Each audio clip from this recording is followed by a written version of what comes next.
ફરિયાદ એવી છે કે મારા જ્યાં હું શાળામાં અભ્યાસ કરાવતી હતી એ શાળાનો સિનિયર વિદ્યાર્થી મારી સાથે ફેસબુક થ્રુ એણે મારો કોન્ટેક્ટ કર્યો અને વાતચીત ચાલુ થઈ. એ દરમિયાન જ એણે મને લગ્નની લાલચ આપી અને મારા પૈસા પડાવેલ છે અને મારા ઘરમાંથી સોનું જે એણે બચાવીને મતલબ સોનું લઈ લીધું છે અને ચોરી છુપીથી અને વેચી નાખ્યું છે. અને મેં એને ઓનલાઈન પેમેન્ટ અને મારું સેવિંગ, મારું પીએફ એવી રીતના મેં એને પૈસા થ્રુ મદદ બી કરેલી છે. અને જે હાલ પછી મને આવા લગ્નની લાલચના આ કારણે અને મારી સાથે 1.5 વર્ષ સુધી શરીર સંબંધ બાંધેલા છે અને શારીરિક શોષણ કરે છે. સર, એમનું નામ છે ધ્રુવલ પંકજભાઈ દેસાઈ.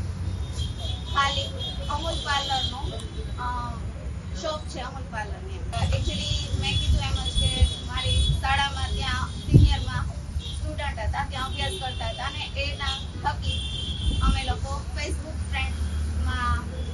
ફ્રેન્ડ હતા અને ત્યારથી પછી 10-12 વર્ષ પછી એણે મને કોન્ટેક્ટ કરેલો અને મારા સ્ટાફ સાથે અને એમના મિત્ર દ્વારા એને મારા અંગત મતલબ મારી પર્સનલ લાઈફ વિશે એને મોસ્ટલી ખબર હોવાથી એણે મારો કોન્ટેક્ટ કરેલો છે અને એને ખ્યાલ પડ્યો છે કે હું ડિવોર્સી છું અને સિંગલ છું. એના કારણે એણે મારો કોન્ટેક્ટ કરેલો હતો અને પહેલેથી જ એનો ઈરાદો એવો હતો કે આ વ્યક્તિ એટલી કહે છે તો હું આની સાથે આવી રીતના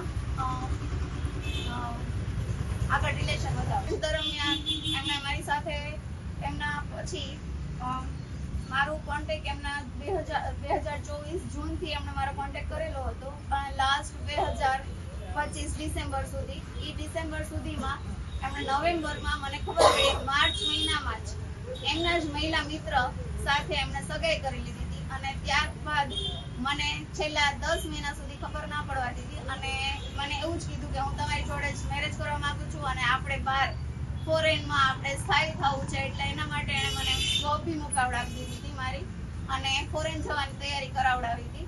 અને જ્યારે ખબર પડી સર કે એમની સગાઈ થઈ ગઈ છે, એમના મમ્મી અને એમના મંગેતર મારા ઘરે આવીને મારી સાથે બહુ બધી મને અપશબ્દો કીધેલા છે, ન બોલવાનું બોલેલા છે અને એમના મમ્મી ખાસ એમના માતુશ્રી નીલેશભાઈ દેસાઈ જે મારા ઘરે આવીને મને ધમકાવી ગયા છે. એમના મંગેતર પણ આવેલા હતા મારા ઘરે અને મને એવું કીધેલું કે આમની સગાઈ થઈ ગઈ છે, તમે આને કેવી રીતના મારા છોકરાને તો પૈસાથી ફસાયો છે, તું એટલી બધી મોટી કરોડપતિની દીકરી છો કે તું બધાને બોલાવે છે.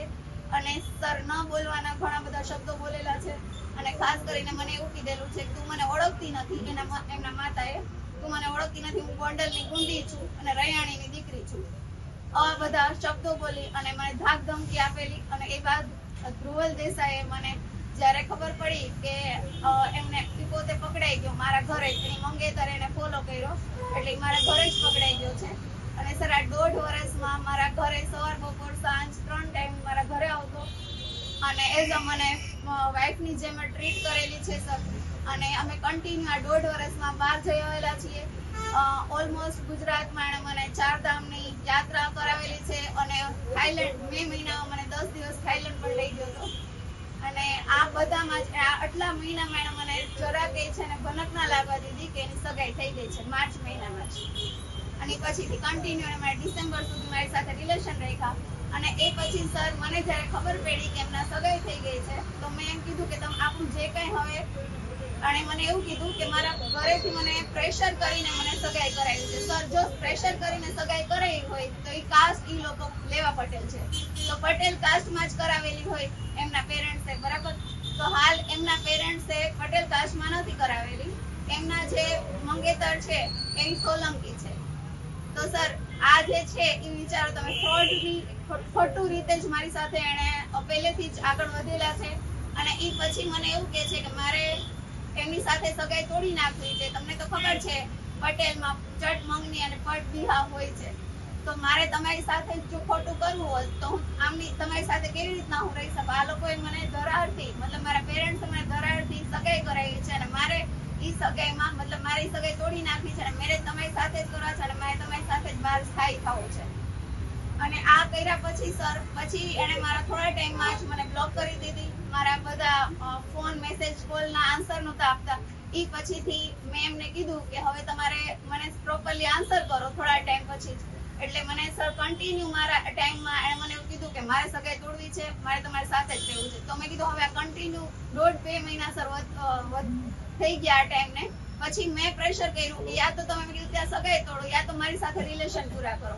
બરાબર સર, તો એણે ઈ ટાઈમમાં જેણે મને નંબર બ્લોક કર્યા, મારો કોન્ટેક્ટ કરવાનું બંધ કરી દીધું અને મારા ઘરે આવવાનું બંધ કરી દીધું. સર, ત્યારે હું એમના શોપે ગઈ અને શોપે હું જ્યારે ગઈ ત્યારે મને એના એવા શબ્દો કીધા કે હું તમને ઓળખતો નથી, તમે કોણ છો, અહીંથી નીકળ. અને મેં એમ કીધું કે જે કંઈ આપણો પૈસાનો વહીવટ થયેલો છે એ મેં કીધું આપણે કમ્પ્લીટ કરી નાખીએ. તો એમણે મને એમ કીધું ક્યાં પૈસા, તમે મને કોઈ પૈસા નથી આપેલા અને હું તમને ઓળખતો નથી. શબ્દો એમ મને કીધેલા સર. ટોટલી મારા 6,34,000 ઉપરનું છે. 34,000 નું મારું ગોલ્ડ એને વેચી નાખેલું છે અને 6,000 અંદાજે